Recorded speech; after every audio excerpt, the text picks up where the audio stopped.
মধ্যপ্রাচ্যের আকাশ থেকে কি তবে যুদ্ধের কালো মেঘ সরে যাচ্ছে?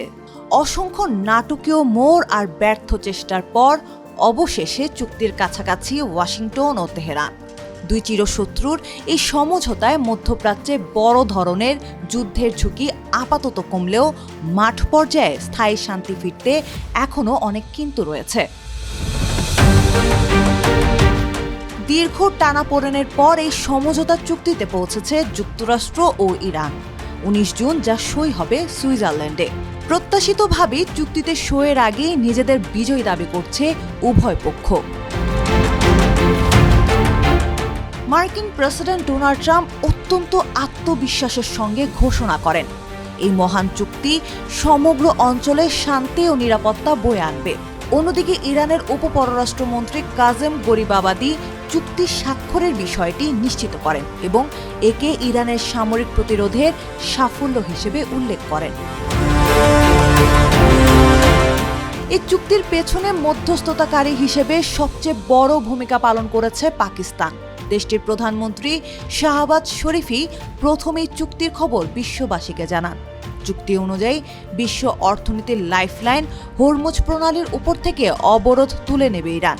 বিনিময়ে ইরানের বন্দরগুলোর উপর জারি করা অর্থনৈতিক নিষেধাজ্ঞা প্রত্যাহার করবে যুক্তরাষ্ট্র।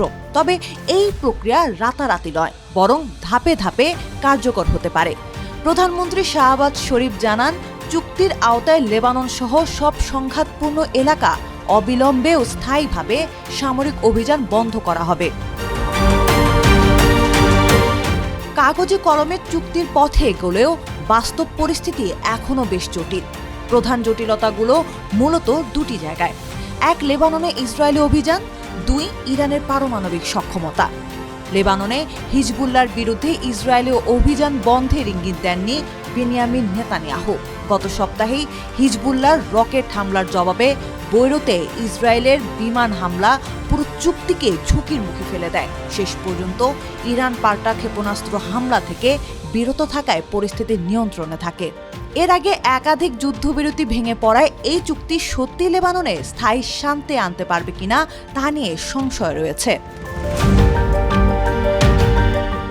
যুক্তরাষ্ট্র ও ইসরায়েলের সবচেয়ে বড় মাথাব্যথা ছিল ইরানের পারমাণবিক সক্ষমতা।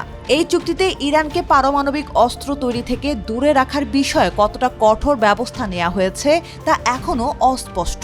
ইরানের রাষ্ট্রীয় গণমাধ্যম জানিয়েছে এই বিষয়ে কিছু শর্ত অন্তর্ভুক্ত করা হয়েছে, তবে সেগুলোর বিস্তারিত জানা যাবে চুক্তি স্বাক্ষরের পরবর্তী আলোচনা ও বাস্তবায়ন প্রক্রিয়ায়। এই চুক্তিতে সবচেয়ে বড় স্বস্তি পেয়েছে ইরানের আরব উপসাগরীয় প্রতিবেশীরা, বিশেষ করে সংযুক্ত আরব আমিরাত, কাতার ও সৌদি আরব। গত কয়েক সপ্তাহে ইরানের ক্ষেপণাস্ত্র হামলার সরাসরি হুমকিতে ছিল দেশগুলো। এই যুদ্ধাবস্থা তাদের দীর্ঘদিনের প্রতিষ্ঠিত অর্থনৈতিক ও বাণিজ্যিক মডেলকেই বড়সড় প্রশ্নের মুখে ঠেলে দিয়েছিল। সে ক্ষেপণাস্ত্রের ভয় কাটায় স্বস্তির নিঃশ্বাস ফেলছে রিয়াদ ও আবুধাবি। চুক্তির আনুষ্ঠানিকতা হতে এখনো কয়েকদিন বাকি। গত কয়েক সপ্তাহে এই আলোচনা যেভাবে বারবার ভেস্তে গিয়ে আবার জোড়া লেগেছে, তাতে চূড়ান্ত মুহূর্তের আগে কোনো কিছু নিশ্চিত করে বলা যাচ্ছে না। কয়েক সপ্তাহ ধরে যুদ্ধবিরতি আর সামরিক সংঘর্ষে যে দোলাচালে পুরো বিশ্বকাপ ছিল, এই চুক্তির মাধ্যমে সে অনিশ্চয়তা অন্তত আংশিকভাবে দূর হয়েছে। তবে মধ্যপ্রাচ্যের জটিল ভূ রাজনীতিতে এটি একটি স্থায়ী শান্তি চুক্তি নাকি কেবলই সাময়িক যুদ্ধবিরতি তা সময়ই বলে দেবে।